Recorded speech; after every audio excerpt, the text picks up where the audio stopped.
ભુજ નગરપાલિકામાં પાણી વીજળી સફાઈની બાબતે રજૂઆત કરવામાં આવી। સ્ટોરી રિપોર્ટ બાય કરણ વાઘેલા, ભુજ। હારૂનભાઈ ત્રાયા, માજી નગર સેવિકા। અમે 6 મહિનાથી જે ભુજ નગરપાલિકાને જે લેખિતમાં લાઇટ મેરુલ સિટી 1, 2 પાણી, ગટર, સફાઈ અને લાઇટ માટે 3-4 વખત અમે રજૂઆતો કરી છે। તેમજ અમે અત્યારે સુધીમાં હાલ્યા જ કરીએ છીએ। આજે બધા અમારા વિસ્તારના મેરુલ સિટીના રહેવાસીઓ છે। અમે બધા નાગરિક તરીકે આવ્યા છીએ અહીંયા સાહેબશ્રીને રજૂઆત કરવા માટે। સાહેબ કે નગરપતિ કોઈ નથી।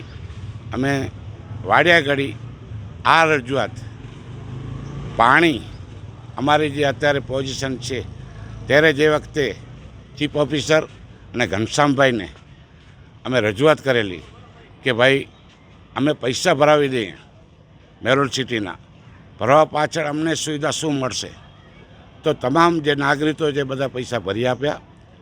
હવે અમને પાણીનો, લાઇટનો અને સફાઈનો જે અમને પ્રોબ્લેમ છે એ નગરપાલિકા, ચીફ ઓફિસર, જે નગરપતિ જે પણ અંડરમાં આવતા હોય સર્વે થઈ ગયો છે। માટે જે પણ કારોબારીના અંદરમાં અમને પાણીની 3ની લેન નાખી આપે, અમને પાણીની સુવિધા મળી જાય, અમે આભારી માનશું।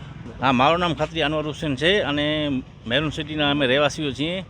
અહીંયા અમે લોકો ગટર અને પાણી, સફાઈ અને રોડ લાઇટ માટે આવ્યા છીએ અને અમારી અહીંયા સફાઈ બિલકુલ થતી નથી, પાણી પણ આવતું નથી। સફાઈ માટે નગરપાલિકા દર વર્ષે 5 લાખ રૂપિયાની ગ્રાન્ટ ફાળવે છે બરાબર દર વર્ષે, તો એ પૈસા હજી સુધી ક્યાં સફાઈ થતી નથી। તો એ પૈસા કોના ખીચામાં જાય છે? સફાઈના નામે 0 છે। મારું નામ ફતેહ મોહમ્મદ નારેજા, અલ્ફેડ હાઈસ્કૂલમાંથી રિટાયર થયો છું, શિક્ષકમાંથી, અને મેરુલ સિટી 1માં રહીએ છીએ। હવે અમારો પ્રશ્ન એ હતો કે અમે કીધું સાહેબને રજૂઆત કરીએ, મેડમશ્રીને રજૂઆત કરીએ નગરપાલિકામાં કે પાણી, લાઇટ, જે મેન પ્રશ્નો છે એ બધામાં અમે પરેશાન થઈએ છીએ રહ્યા। સફાઈ થતી નથી।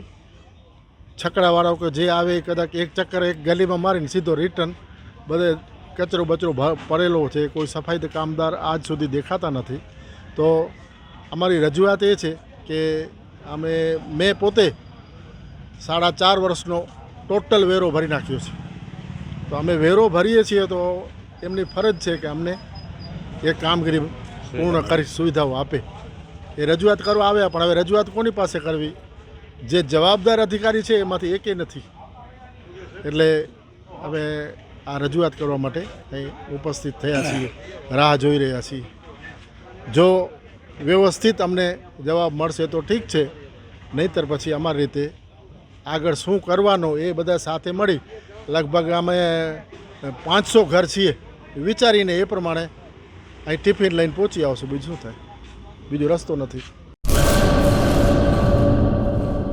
2025-26 એડમિશન ચાલુ છે। ઓછા અભ્યાસે ઝડપી નોકરી મેળવવાની સુવર્ણ તક।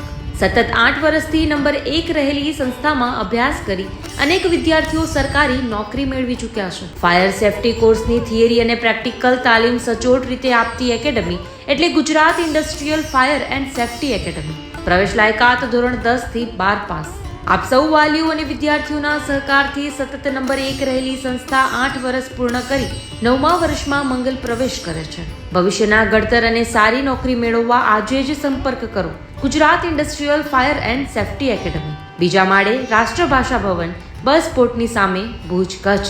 સંપર્ક 9737296001 8155030882।